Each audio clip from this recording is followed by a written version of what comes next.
The empire on which the sun never sets. This is the phrase used to describe the expansion of the British Empire all across the world. Such an expansion is not possible until and unless a cultural imposition is enabling it. The British made locals feel inferior by shoveling their own stuff down their throat. Local clothings were termed as based on troglodyte-era customs. Local customs were termed outdated. Way of life was villainized and evangelical code of ethics were systematically introduced. Even sports, an activity people take up in spare time, was not left untouched. One intriguing feature of the aforementioned aspects of colonialism is that class divide prevalent in British society was always a part of everything new they introduced in colonies. If there was no class-based divide, then it was artificially invented in places like India to establish British aristocracy at the top of the hierarchy. No wonder stories of exploitation in the British Empire do not seem to end. Even to this day, estimates of damage are only based on rough numbers. One of the reasons behind estimates being not accurate is that the effects of colonialism are still there. Old rules are still influencing psychological, political, cultural, and economic advent of people all across the world. Hi and welcome to TFI Post. I'm your host Apurva, and if you're watching us on YouTube, please hit the subscribe button and press the bell icon to get all the latest updates. If you're watching us on Facebook, do like, share, and subscribe to the page. Recently, Indian women and British women were playing a dead rubber at the Lords. The result of the game was not going to have any significant impact on the series whatsoever. In terms of run rate, England were monitoring towards victory. However, they had only one wicket in hand. The team needed 17 runs off 39 balls. Clearly, the run rate was not a problem, but wickets in hands was. Despite being aware of the situation, the youngster Dean decided to risk her wicket by taking a stride forward even before the ball was delivered. Sharma ran her out, and the onus of consoling Dean was left on Freya Davis, who was on the other side of the strike. India had handed over a fitting farewell to its pace bowling star Jhulan Goswami. But Goswami was not the headline after the match. Twitter, the town hall of the digital world, started to pronounce its own judgment. Except Alex Hales, who apparently enjoys an acrimonious relationship with the English Cricket Board, no English expert had nice things to say about the incident. From the English side, Stuart Broad was the one who jumped into the issue first. He termed run out as a terrible way of ending the game. Then the man who once refused to walk despite a clear edge effectively referred to himself as adherent of the much infamous spirit of cricket. Broad's bowling partner Jimmy Anderson used a deceptive picture of the situation to depict Sharma's act as against the spirit of the game. He did not show that Dean was out of the crease when Deepti was just about to finish her bowling. Sam Billings, emerging star of the English cricket team, was probably angrier than these two. He even refused to call it cricket. Barmy Army, a fan club of English cricket team having history of bullying opposition players like Michelle Johnson, also toed the similar lines. Political commentator and cricket enthusiast Piers Morgan went a step further and asked India to be ashamed of Deepti's run out of Dean. Unilateral attacks on Deepti did not stop until experts like Virendra Sehwag, Akash Chopra, Wasim Jafar, R. Ashwin, Amit Mishra, Anjum Chopra and many others jumped in. Judging by the rules of the game, Deepti Sharma did nothing wrong. Just like a bowler faces a no ball and free hit on 2 balls for overstepping, Dean's act also deserves punishment in the form of run out. However, it is a spirit of cricket doctrine, which is why there is so much furor about the incident. The doctrine originated in England itself. The two ex-England captains called Colin Cowdrey and Ted Dexter wanted to ensure sportsmanship in cricket. Both these players had seen the evolution of cricketing rivalry over the decades. Ferocious bouncers, bloody noses, aluminium bat of Dennis Lillee, underarm ball, physical fight between players had dented the reputation of cricket.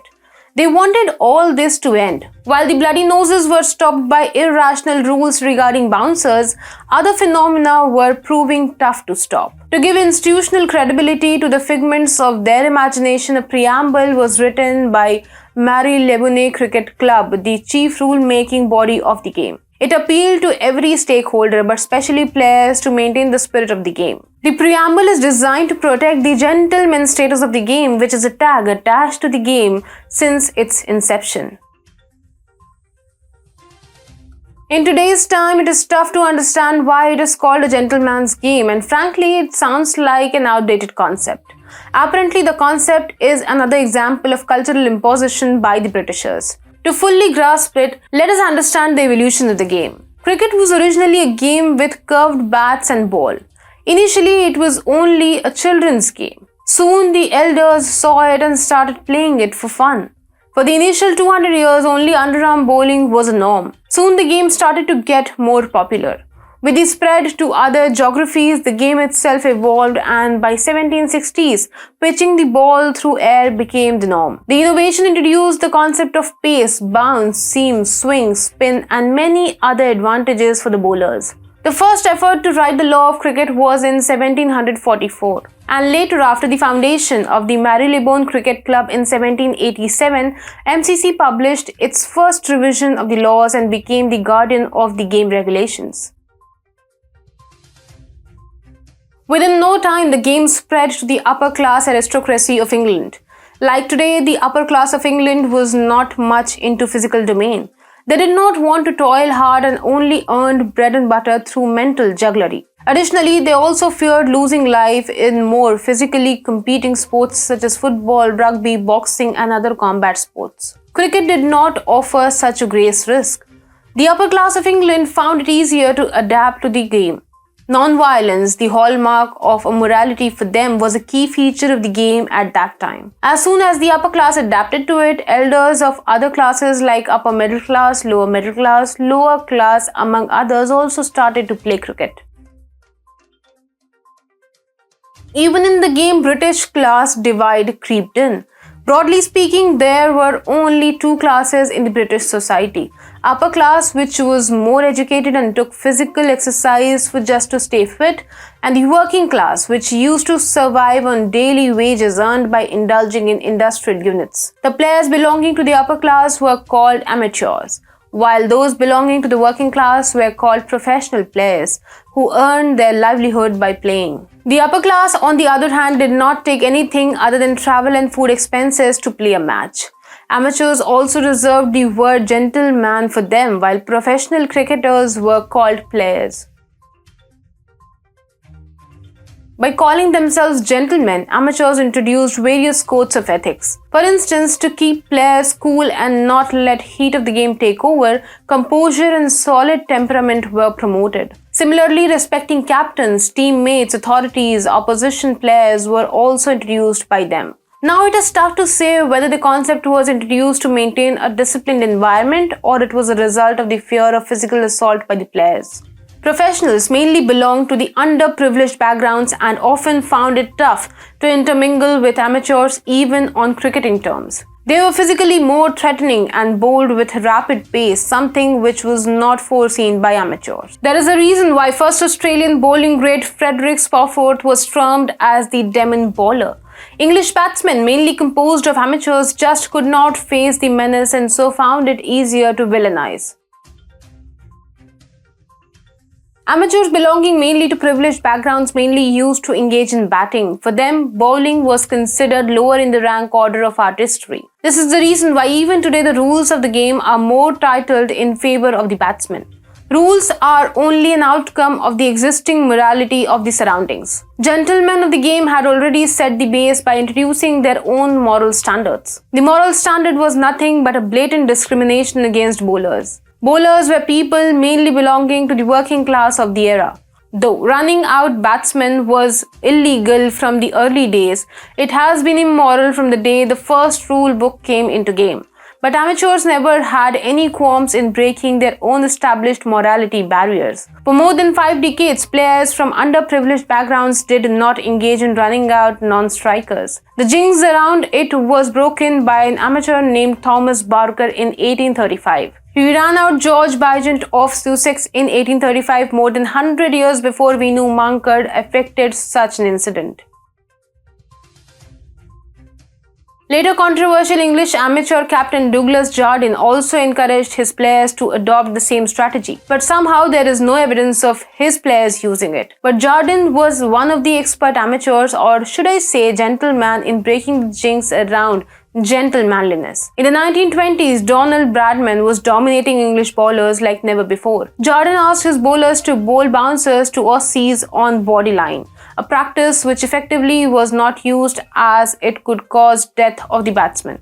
Jardine's main loyalist in it was a professional bowler called Harold Larwood. Larwood came from a working class background and had to follow his master's instructions. The British threatened their Australian lives to such an extent that even Bradman could not score freely. Later, Larwood refused to apologize as he said he was only following his captain Jardine's instructions. The class discrimination was so much that Jardine was not even asked to apologize. If you are terming it as hypocrisy, then you're wrong. It was class-based privilege accorded to a high-class Jardine at the expense of working-class Larwood. A gentleman could get away by indulging in an act while the same right was not available to a professional. Over the period of time, gentlemen largely remained a term associated with batsmen, while bowlers were put in a totally different category. Batsmen have always been a protected class due to batsmanship being adopted by British aristocrats during early days. Protection of batsmen is exactly the reason why bouncers by Holding, Marshall, Gardner, Lilly, Thompson, Imran Khan made headlines. Underneath the concern for life lies the harm to the power hierarchy of the game. It is to protect the power hierarchy of the British class that the norms around running out Mankading evolved. For nearly 200 years, the phenomenon was considered an unfair play. India's R. Ashwin, with his ferocious defense of Butler's run out, changed the narrative. Only a few days back did the method of run out was categorized as run out and not unfair play. But moralists are still shouting over their rooftops. At the end of the video, I would request you to use the word barkering instead of mankading. If you still use the term, at least use it proudly and do not feel bogged down because we know Mankad did nothing wrong and neither did Dipti Sharma.